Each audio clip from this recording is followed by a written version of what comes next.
Please make her welcome.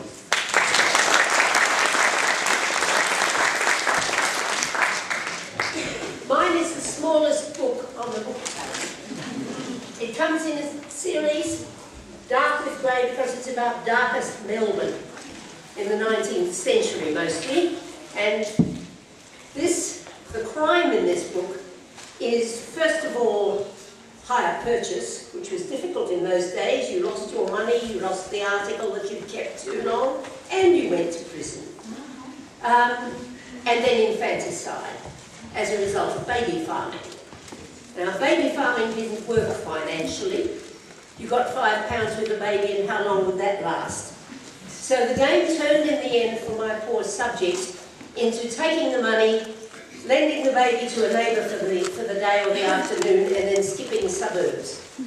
And finally, of course, getting caught, and as it happened, getting hanged as an example to the rest. And all this happened in the Great Depression of 1891, possibly the worst possible time to select. Well, this book is not a novel so much as a long ballad. I've always longed to write a long ballad, that marvellous form, which I suppose is now downgraded because of its use in politics. But a good English poet like Charles Corsley was still writing industrial ballads 10, 20 years ago when I heard him. And then a historical account of the research, now minutely possible at the Public Record Office of the State Library, and finally some lyrics in some of the 42 or many more voices in this story. There were 42 witnesses at the trial. Okay, and I didn't see it all as black. The ballad particularly, I thought, is a form that's chanted on street corners, so it has to have some humour. Here's a tale to put off the babies. Anyone thinking of getting born? Here's to the pennies that rock the cradle and nappies in pawn. Here's to hard times and slush in the bottle. Here's to the good times that bring on the brats. Here's to short shrift and an end to your troubles. And here's to the hanging of Minnie Thwaites. Minnie Thwaites was born in Chelsea. Minnie Thwaites was just 18 when her dad said, "Off to Sydney." What did it mean? Miss Minnie Thwaites, 6 weeks in steerage, she was in trouble, and you guess what? Her dad made top hats, bowlers, beavers. Mum had to think of her brothers and her sisters. They were respectable, and they said, out. And without a doubt, she was a very bad lot. In Sydney, she got into jail as a result of hire purchase on a sewing machine, which was quite obviously her intention to become a dressmaker. Whether she had good working habits or not, I don't know, but anyway, she lost the machine, she lost any money she paid on it, and she went to jail. They don't know exactly the dates.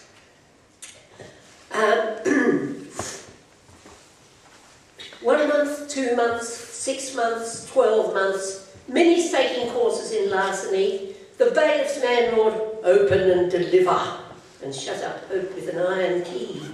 Mother sat down in her hat with feathers. Mother wrote, "Minnie, it breaks my heart. Think of Chelsea and be respectable. Make a new start." "Mother, dear mother, I'm scared of the gutter. 3 months and then I'll be out on my own. 2 months and then I'll be fighting for money. 1 month, mother, I'm spoiling for fun." You bet that's a man. When she got out, she married a German migrant, a waiter called Rudolf Knorr.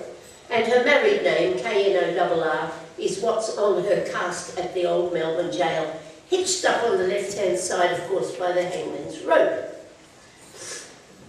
They set up an eating house in Surrey Hills in Sydney. After a while, it burned down. Whether they'd caused the fire, what that was all about, is impossible to tell at this stage, but they went off to Melbourne. And then on a trip to Adelaide, with her advertising as a dressmaker and setting up a sign, and so on. But in nearly every place, they tweaked that she wasn't quite genuine, there was something wrong.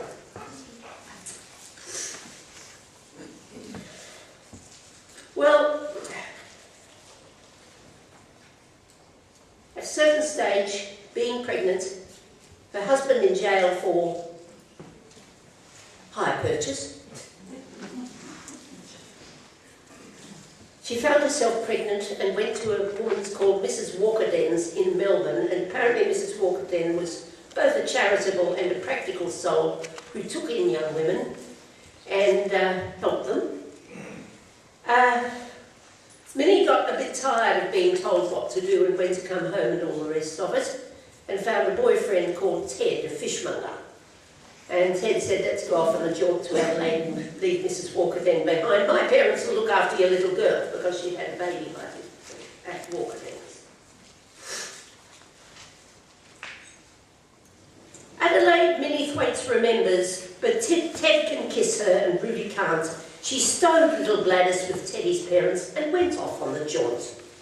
As they made merry carousing in Adelaide, Minnie said, Teddy, you're my mate. Rudolph's messed up. You make me happy. We'll have a baby you won't regret. On a bet. As he slammed the door on the way to the station, Teddy said, Minnie, you silly slut. Another man, hey? What's this about a baby? I'm getting out. What do you do when the next man's left you?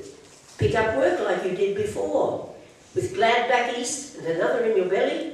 Traipse back to Melbourne just like you did last year. Minnie had a bed and a chair and a table. The Thompsons had little Glad for weeks. Sticks, says Mrs. We'll sell if we're able. We'll see about babysitting fees. Teddy's dad walked off with the bed and the chair and the table and sold the lot. Her things all traded and she never saw a penny. It was black midnight. She was on the street. My publisher's got me lovely old 19th century woodcuts and engravings to illustrate this with. Now, the difficult part of this story, of course, was the first murder, the one that he was hanged for, because they did a very clever thing.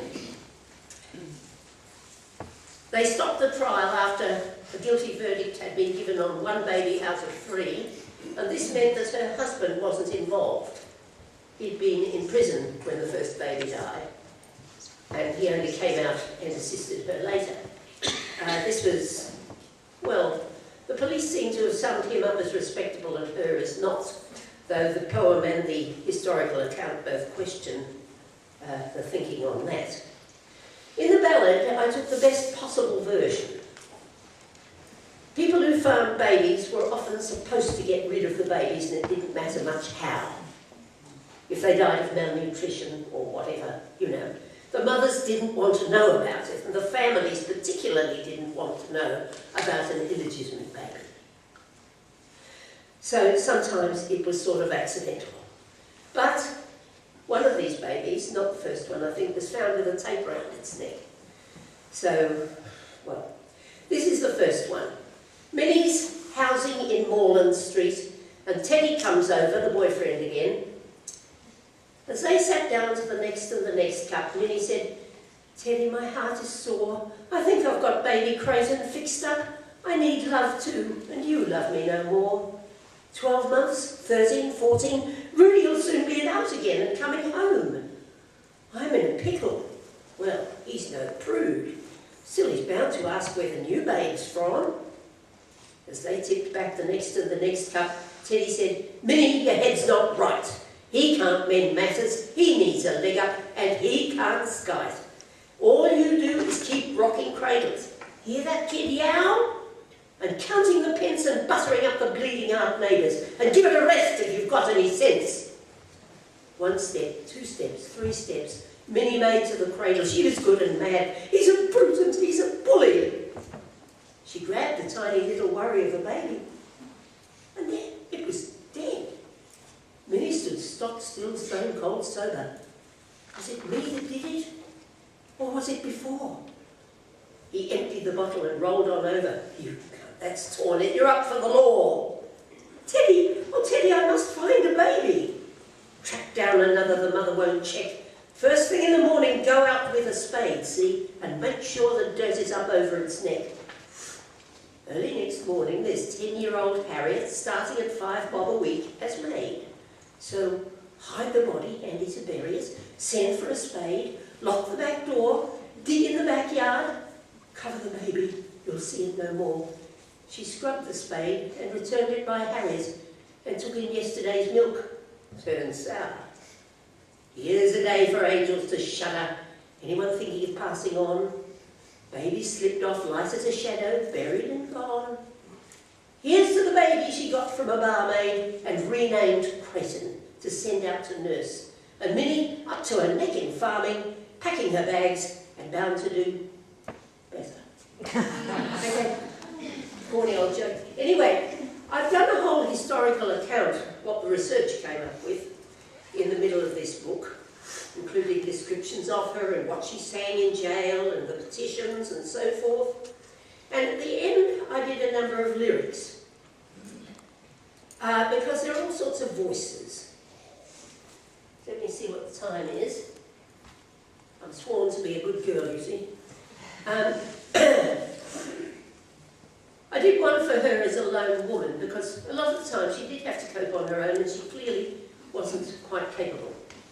A lone woman, I thought that I could be braver than my parents' respectability. For savings and appearances, they matter less to me than the man I fancy. But you can't live fine and free when all the loving you need is gone and life's not easy and you're frightened and a lone woman. A lone woman is never quite alone. There's landlords done for payment and children weigh like stone. Men drop by to do a favour, but they won't be staying round now your stocks are down and your mum's voice on and on with all you shouldn't have done. Like jaunting off with someone, so now you are a lone woman. A lone woman learns how her bed is made and how her clothes are fitted and babies priced for trade. Ted kissed and called me pretty. Rudy said I knew the world. All I know, the world is hurting, and where's my little girl? Where's Ted that called me pretty and danced me such a jig? And Rudy that stuck with me? And now we're both in print. And mother that would welcome me in and love my helpless children. Now I'm hiding and a lone woman. Now, one of the most notable events about this is that there was a very spectacular death before she hanged. The hangman had to come into the jail 1 week before the hanging. Jones was an experienced hangman. He'd hanged 15 people before, some of them minutely described hangings which went on about his expertise. But before this hanging, his friends and his wife ragged him unmercilessly. Apparently, it's very funny. Aged churchmen wrote to the papers to say that Minnie should not escape the noose because it was likely to bring her to penitence and Christ. Whereas if she was left a long time in prison, this wouldn't happen.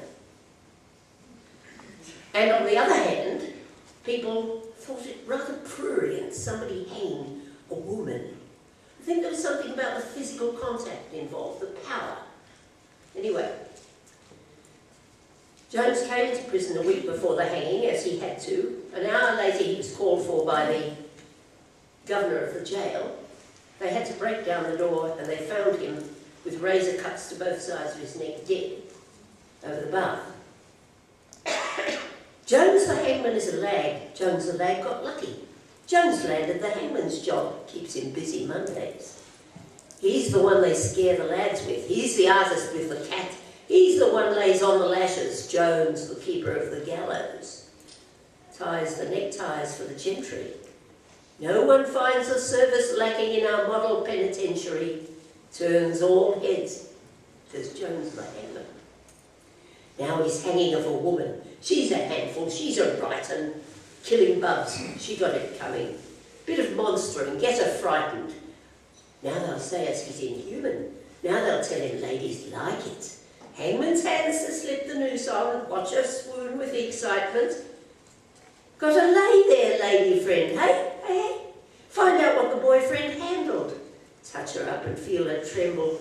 None too fine for Jones the hangman. Jones the woman hangman, hang him. Jones the hangman's cronies rag him. You a man and hanging women, says his wife to Jones the hangman. Jones the hangman goes to prison week before he hangs the beauty. Got his bottle, won't go missing, safe on hand to do his duty. Jones the hangman's in his cell, but he won't hang no more. Gone to hell is Jones the hangman, that's what a razor's for. And just finally, a very short one, which is the public, who got all excited about the the digging everywhere, you know. They watched the police do it. The police complained their backs were breaking, blah, blah. Digging. We're digging in Coburg, we're digging in Carlton, and down with the knobs in St Kilda. This is all the places they lived, you see, fleeing from detection. We've still got Paran and somewhere in Auburn, every inch of the block that's not built on.